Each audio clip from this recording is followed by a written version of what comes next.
Their morning ritual is always the same.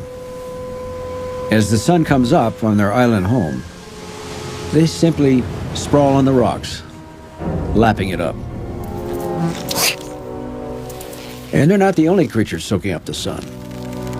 Galapagos racer snakes aren't big enough to trouble an adult iguana, but something smaller for over 3 months.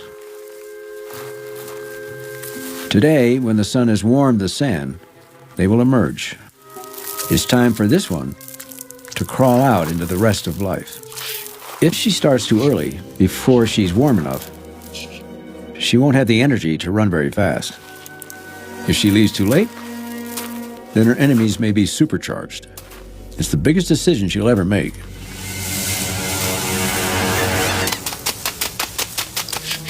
She made it.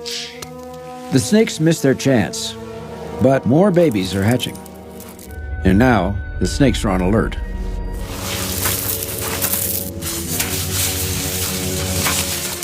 On flat ground, a baby iguana can outrun a racer snake, but others are waiting in ambush.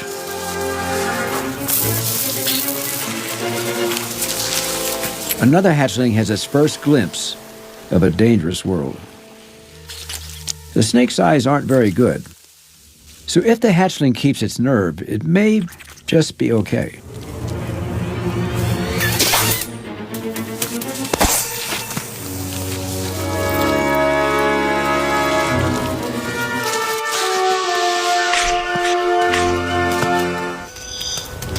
An amazing escape.